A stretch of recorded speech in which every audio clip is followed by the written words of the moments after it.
Hey there, welcome to LSAT Demon Daily. I'm Nathan Fox. That's Ben Olson. Together, we're the founders of LSATdemon.com and our weekly podcast, Thinking LSAT. I have an email here from Baker. Says, Nathan and Ben, first off, sirs, thank you for what you add to the LSAT community through your podcasts and wonderful content on the demon. Your passion for helping others and mastery of the test shows at every turn. Now that the ass kissing is out of the way, I'll share my background and how you've been helping me thus far. I entered into my LSAT study purgatory approximately 6 years ago. Holy shit. Whoa. Okay. Originally, before I had ever heard of either one of you, I started at Seven Sage. While the site is good, the test as a whole just never clicked for me. After months of studying and frustration, I never even sat for the LSAT the first time. I placed an immense amount of pressure on myself to score really well to overcome a less than stellar undergraduate GPA. More on that later. During that round of studying, the highest I was able to score on a practice test was 152 after 7 to 8 months of study. Life eventually got in the way, and falling into a fixed mindset eventually led me away from attempting the endeavor of law school. Fast forward to the present, my mindset and attitude has changed substantially. I again signed up for Seven Sage approximately 1 month ago. Before studying anything, I took a practice test cold after the 6-year hiatus and scored 148. Apparently, the things I had learned had somewhat stuck with me. What do you think about that, Ben? Because I have thoughts about that. What, the things that he had learned had stuck with him? I think he didn't learn shit. It's just the the place. Yeah. Well, Baker, yeah. You don't have to understand anything to score a 148. All you have to do is read the questions. Yeah. I mean, Baker, many people score 160 on a cold diagnostic. Not everybody. In fact, most people score like something in the 140s.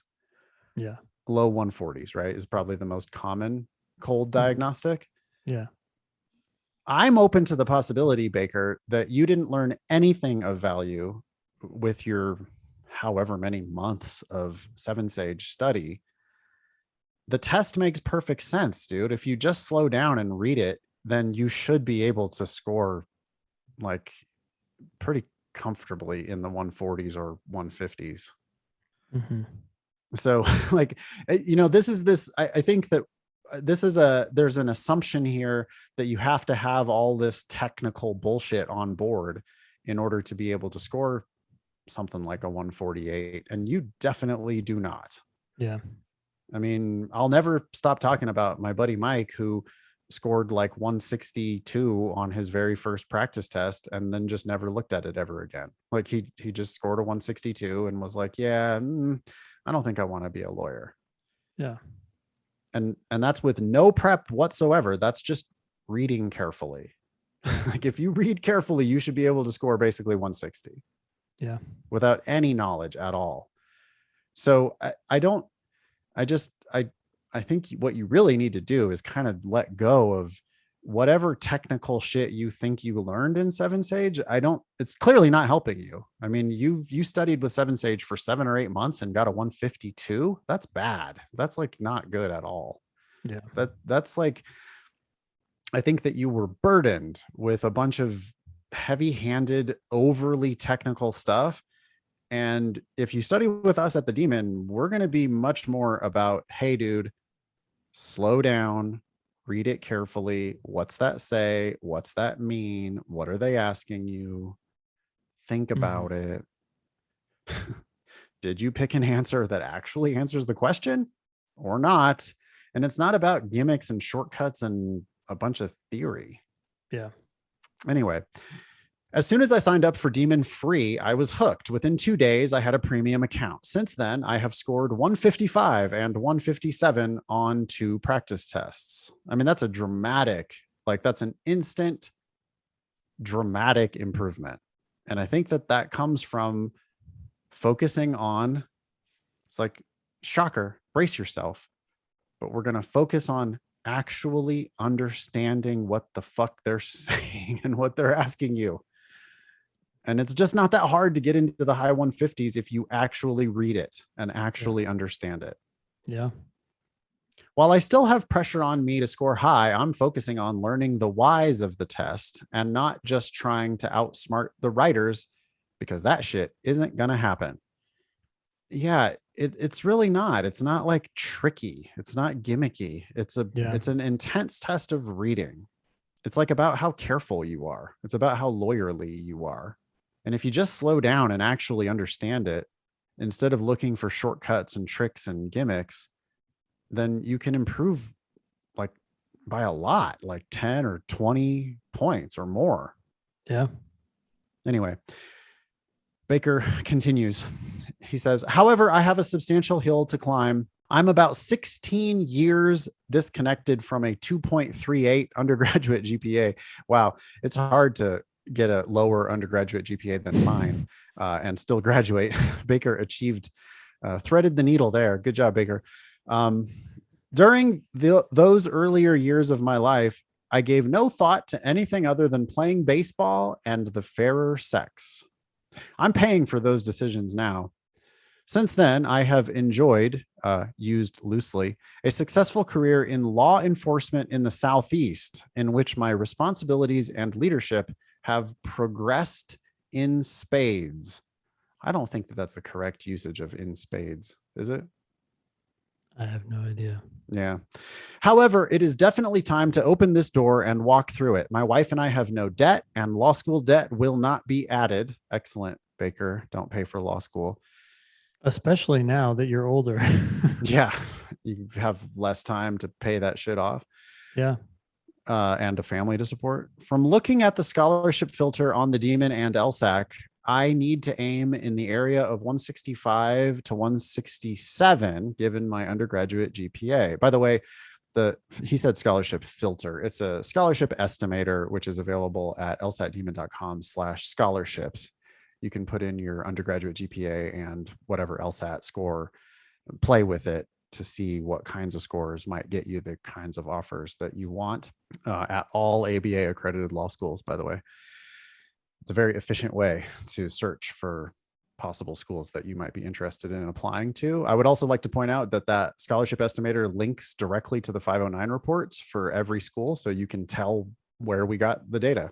I have to give them something attractive. I'm not going to ask you if this is possible or not. I know it's possible. It's just up to me to do it. Okay, so Baker is feeling confident. Other than thanking you and giving you a synopsis of my uphill climb, I wanted to ask you if you have other ideas of how to overcome the 2.38 ? I don't want to put myself in a position to run from it. I run toward it because it has a lot to do with who I am today and where I come from. Ben is puzzled. Ben's like, he's giving the side eye to that. I run toward it. Okay, Baker, listen, dude, you need to get a good LSAT score. All right. Yep. There you go. That's what you need to do. You need to get a real good LSAT score. So yeah, 167. That's the easiest way to run toward it. Yeah. And like, if you show up as a splitter, if you show up as a 165 or a 167 with a 2.38, I mean, you're going to probably want to write a short addendum that says, I fucked up in undergrad. Or maybe not. I mean, well, I guess what I was going to say is you might want to write something about I am 16 years removed from undergrad. Yeah, let's put that thing in the past, make it clear that it is in the past. Yeah, you don't need to run to or from it. But I think if you draw their attention to the 16 years, then they might be more willing to give your 165 or 167 more credit than the 2.38 that you achieved, a lifetime ago. Yeah. So 1 or 2 sentences just to make sure that they realize that you're a little older, I think would be probably helpful. I need to show there's no excuse, but also offer that there's similarity either. What? That's a broken sentence. There's no similarity either. Don't overthink it, dude. Yeah. You need to say, hey, it's been 16 years since my undergrad. That's it. You don't. Yeah. All right. That's it. Baker. Any advice for Baker? No. Get a really good LSAT score. Write an addendum that says, undergrad was 16 years ago and I'm a different person now.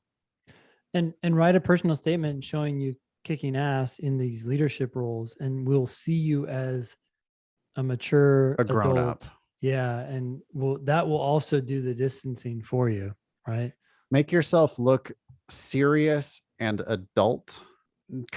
I be careful about the like comedy. Do you see Baker here like kind of coming with some jokes and stuff? Mm-hmm. Don't do that in your personal statement.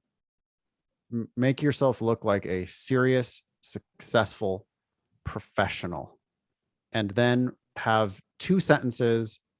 You know, I'd like to point out that my undergraduate GPA, which is embarrassingly low, happened 16 years ago.